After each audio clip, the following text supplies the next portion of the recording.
Día 44. ¿Cómo estás? Arrancamos este día 44 y esa voz que escuchabas es la de mi hija Zoe, que te presentaba este día 44. Mi hija Paz te quiere decir algo. Jesús es el más grande del mundo y poderoso. ¡Qué lindo! Jesús es el más grande del mundo y poderoso, decía mi hija Paz. ¡Qué lindo poder arrancar este día con estas voces tan lindas de mi hija Zoe y mi hija Paz. Arrancamos este día 44. Sabé que esto que te leo, como te digo siempre, es la palabra de Dios que tiene poder para cambiar tu vida.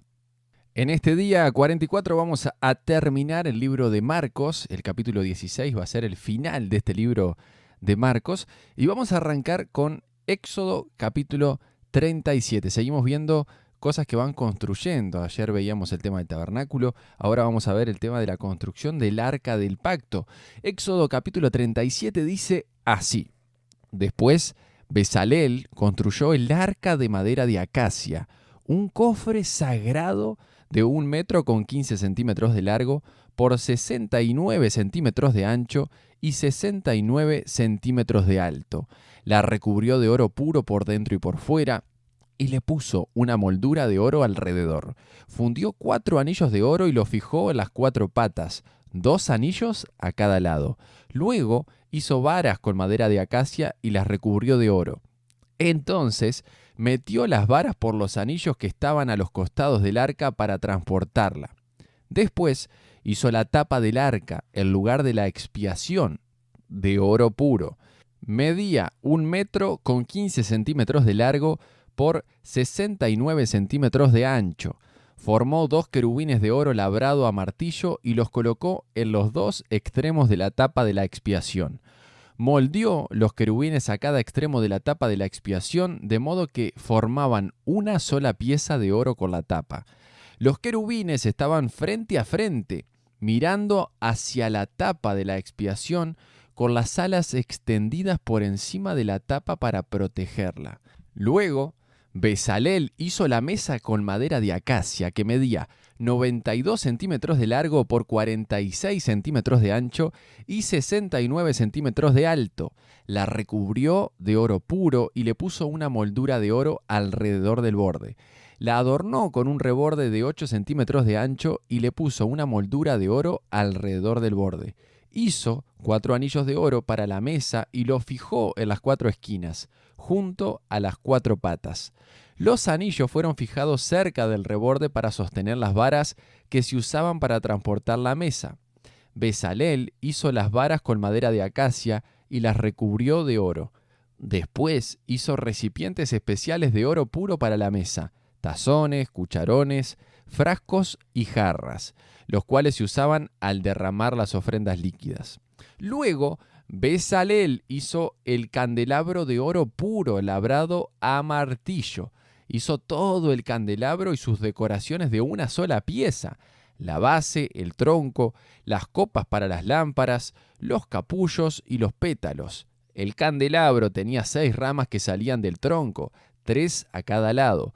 Cada una de las 6 ramas tenía 3 copas para las lámparas en forma de flor de almendro, con capullos y pétalos. El tronco del candelabro estaba artesanalmente trabajado con 4 copas para las lámparas en forma de flor de almendro, con capullos y pétalos. Había un brote de almendro debajo de cada par de ramas, donde las 6 ramas salían del tronco, todo hecho de una sola pieza. Los brotes de almendro y las ramas eran de una sola pieza con el tronco de oro puro labrado a martillo. También hizo 7 lámparas para el candelabro, las despabiladeras de las lámparas y las bandejas, todo de oro puro. Para hacer el candelabro completo, junto con sus accesorios, se usaron 34 kilos de oro puro. Después, Bezalel construyó con madera de acacia el altar para quemar el incienso. Lo hizo cuadrado, de 46 centímetros de largo y de ancho, y 92 centímetros de alto, con cuernos tallados en las esquinas de la misma pieza de madera del altar. Recubrió de oro puro la parte superior, los lados y los cuernos del altar, y le puso una moldura de oro alrededor de todo el altar. Hizo 2 anillos de oro y los fijó en 2 lados opuestos del altar, por debajo de la moldura de oro, para que sostuvieran las varas que servían para transportarlo. También hizo las varas con madera de acacia y las recubrió de oro. Luego elaboró el aceite sagrado de la unción y el incienso aromático con la misma técnica que emplea un experto fabricante en incienso. Ahí finalizamos Éxodo capítulo 37 y nos vamos a Éxodo capítulo 38, que dice así. Luego Bezalel construyó con madera de acacia el altar de las ofrendas quemadas. Era cuadrado, de 2 metros con 30 centímetros de ancho y de largo, y 1 metro con 40 centímetros de alto. Hizo cuernos en cada una de las 4 esquinas, de modo que el altar y los cuernos formaban una sola pieza. Recubrió con bronce el altar. También hizo de bronce todos los utensilios para el altar, recipientes para las cenizas, palas, tazones, tenedores para la carne y braseros. Luego hizo una rejilla de bronce y la instaló a la mitad de la altura del altar, debajo del borde.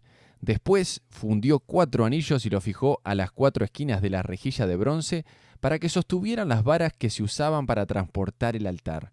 Hizo las varas con madera de acacia y las recubrió de bronce. Metió las varas por los anillos que estaban a los lados del altar. El altar era hueco y estaba hecho con tablas. Además, Bezalel hizo el lavamanos y su base, ambos de bronce, usando los espejos de bronce donados por las mujeres que servían a la entrada del tabernáculo. Después, Bezalel hizo el atrio, el cual estaba encerrado con cortinas de lino de tejido fino. Las cortinas del lado sur medían 46 metros de largo y estaban sostenidas por 20 postes encajados firmemente en 20 bases de bronce. Bezalel colgó las cortinas con ganchos y anillos de plata. Luego confeccionó un conjunto de cortinas semejante para el lado norte, de 46 metros de largo, sostenidas por 20 postes encajados firmemente en bases de bronce. Y también colgó las cortinas con ganchos y anillos de plata. Las cortinas del lado occidental del atrio medían 23 metros de largo y estaban colgadas con ganchos y anillos de plata y sostenidas por 10 postes encajados en 10 bases. El lado oriental del atrio, o sea, el frente, también medía 23 metros de largo. La entrada al atrio estaba ubicada en el lado oriental, flanqueada por 2 cortinas. La cortina del lado derecho tenía 6 metros con 90 centímetros de largo y estaba sostenida por 3 postes encajados en 3 bases. La cortina del lado izquierdo también medía 6 metros con 90 centímetros de largo y estaba sostenida por 3 postes encajados en 3 bases. Todas las cortinas que se usaron para el atrio eran de lino de tejido fino. Cada poste tenía una base de bronce y todos los ganchos y los anillos eran de plata. Los capiteles de los postes del atrio estaban recubiertos de plata y los anillos para sostener las cortinas eran de plata. Para la entrada del atrio confeccionó una cortina de lino de tejido fino y la adornó con un hermoso bordado de hilo azul, púrpura y escarlata. Medía 9 metros con 20 centímetros de largo y 2 metros con 30 centímetros de alto, igual que las cortinas de las paredes del atrio. Estaba sostenida por 4 postes, cada uno encajado firmemente en su propia base de bronce. Los capiteles de los postes estaban recubiertos de plata y los ganchos y los anillos también eran de plata. Todas las estacas que se usaban en el tabernáculo y en el atrio eran de bronce. A continuación se detalla un inventario de los materiales empleados en la construcción del tabernáculo del pacto. Los levitas compilaron las cifras bajo la dirección de Moisés, y Tamar, hijo del sacerdote Aarón, fue el encargado de registrarlas. Bezalel, hijo de Urí y nieto de Ur, de la tribu de Judá, llevó a cabo la obra tal como el Señor le había ordenado a Moisés.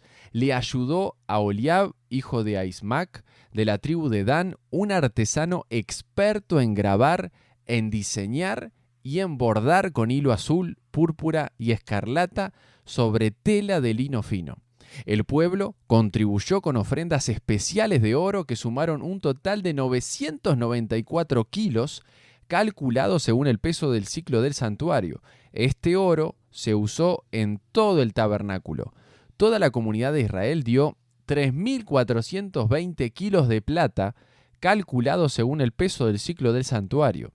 Esta plata procedía del impuesto que cada hombre había pagado al registrarse en el censo. El impuesto era de un becá, que equivale a medio ciclo según el peso del ciclo del santuario. Recaudaron el impuesto de los 603.550 hombres que ya habían cumplido 20 años de edad. Para construir las 100 bases para los soportes de las paredes del santuario y los postes que sostenían la cortina interior, se necesitaron 3.400 kilos de plata, es decir, unos 34 kilos por cada base. Los 20 kilos de plata restantes se usaron para hacer los ganchos y los anillos y para recubrir los capiteles de los postes.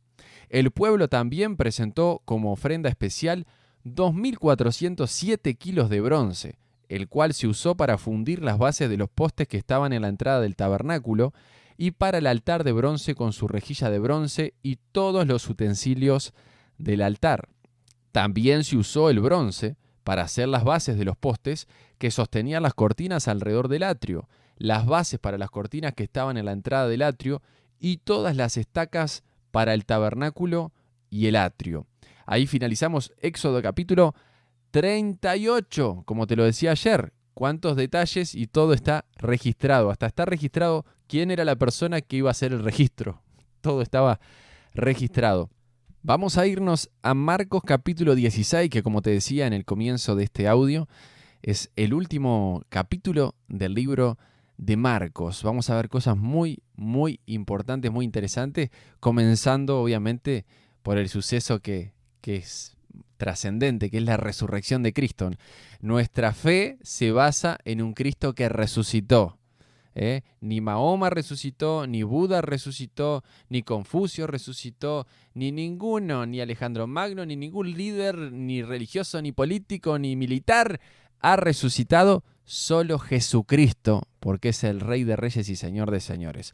Marcos capítulo 16 arranca y dice así: El sábado, al atardecer, cuando terminó el día de descanso, María Magdalena, Salomé y María, la madre de Santiago, fueron a comprar especias para el entierro, a fin de ungir el cuerpo de Jesús. Pequeño paréntesis acá, importante. ¿Cuándo fueron a comprar estas especias aromáticas? El sábado a la tarde. Apenas termina el día de descanso, que el día de descanso para los judíos comienza el viernes de tarde y termina el sábado de tarde. Apenas ellas pueden ir a hacer ese tipo de compra, pueden salir de lo que hemos hablado otros días, de la importancia que era para Dios el día de descanso, de ni prender el fuego, de estar quieto. Y apenas termina el día de descanso, ellas van a comprar esas especias aromáticas porque lo que estuvieron pensando todo el tiempo era cómo podemos honrar a Jesús aunque haya muerto. Ellas, es impresionante lo de las mujeres, porque no hubo un hombre que tuviese la fe que tuvieron estas mujeres y que yo no tengo la certeza de decir que ellas esperaban que iba a resucitar, pero sí que lo amaban. Aunque Jesús murió y aunque hubiese quedado en la tumba, ellas querían llevar y honrar a Jesús aún después de muerto. Así que apenas tienen la oportunidad, termina el día de descanso, ellas van a comprar esas especias aromáticas. Dice el versículo 2. El domingo por la mañana, muy temprano, justo al amanecer, fueron a la tumba. En el camino se preguntaban unas a otras: ¿quién nos correrá la piedra de la entrada a la tumba? Pero cuando llegaron, se fijaron y vieron que la piedra, que era muy grande, ya estaba corrida. Cuando entraron en la tumba, vieron a un joven vestido con un manto blanco, sentado al lado derecho.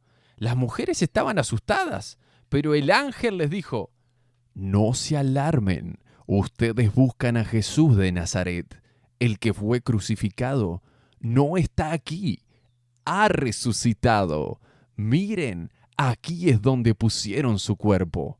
Ahora vayan y cuéntenles a sus discípulos, incluso Pedro, que Jesús va delante de ustedes a Galilea. Allí lo verán, tal como les dijo antes de morir.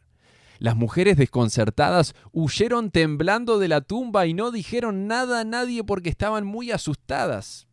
Luego ellas informaron todo eso a Pedro y a sus compañeros brevemente. Tiempo después Jesús mismo los envió del oriente al occidente con el sagrado e inagotable mensaje de salvación que da vida eterna. Amén.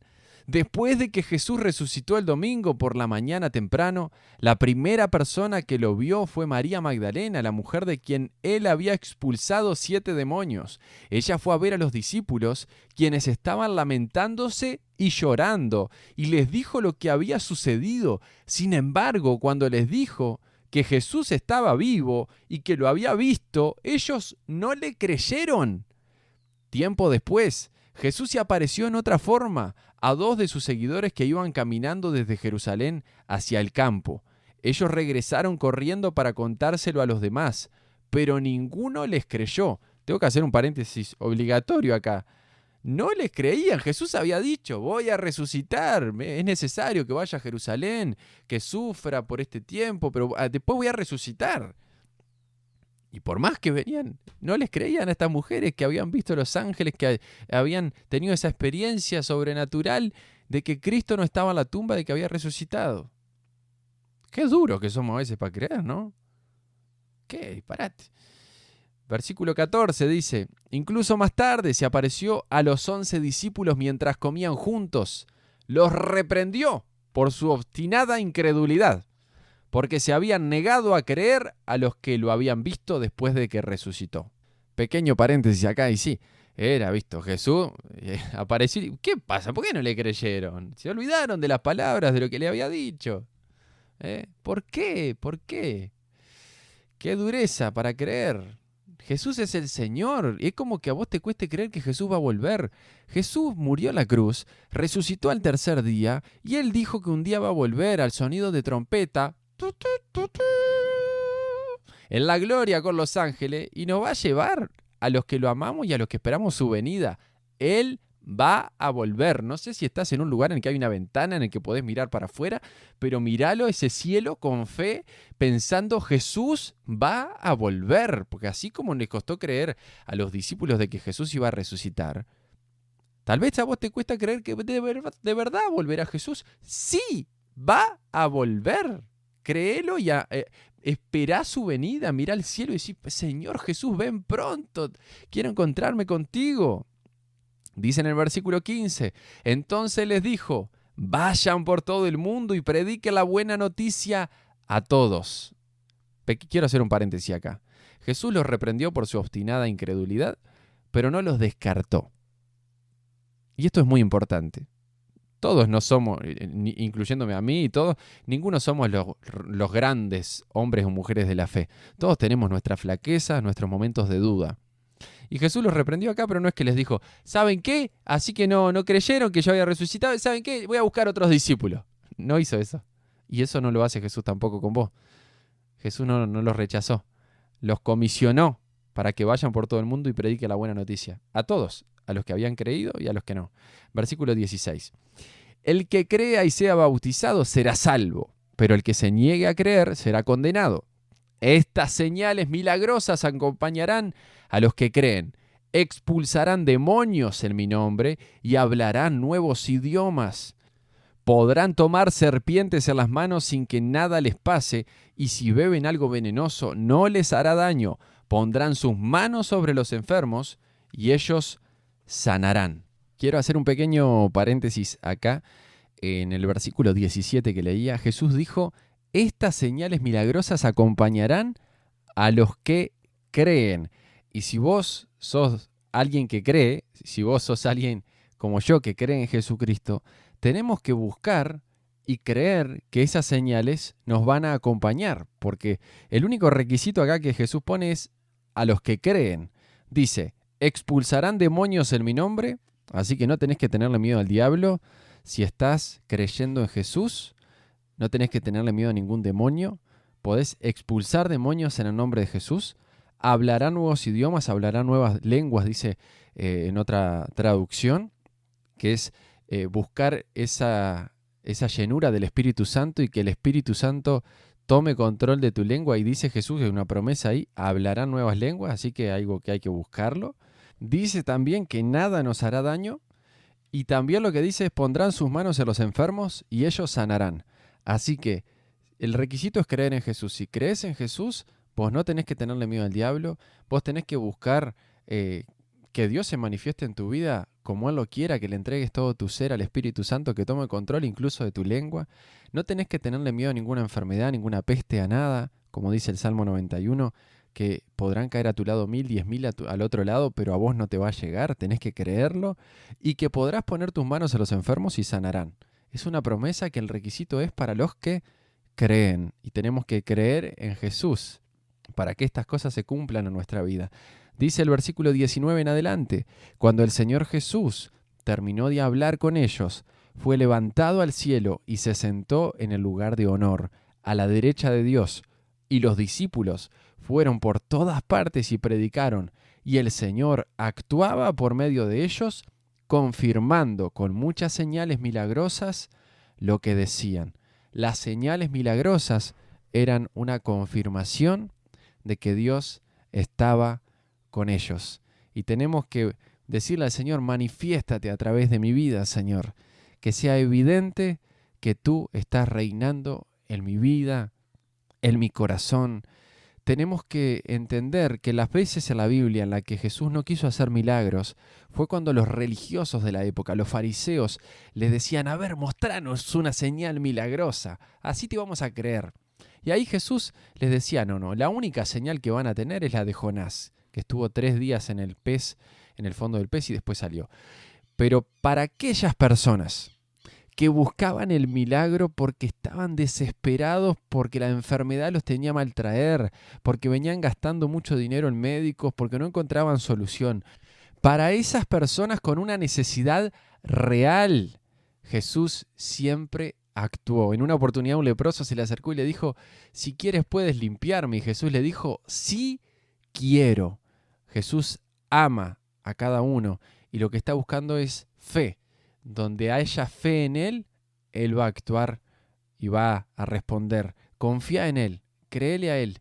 Nadie te ama más que Jesús y nadie ama más que Jesús a cualquier persona de este planeta Tierra, a todos. Te mando un abrazo grande y nos reencontramos mañana para seguir aprendiendo más de la palabra de Dios. Un abrazo, que Dios te bendiga.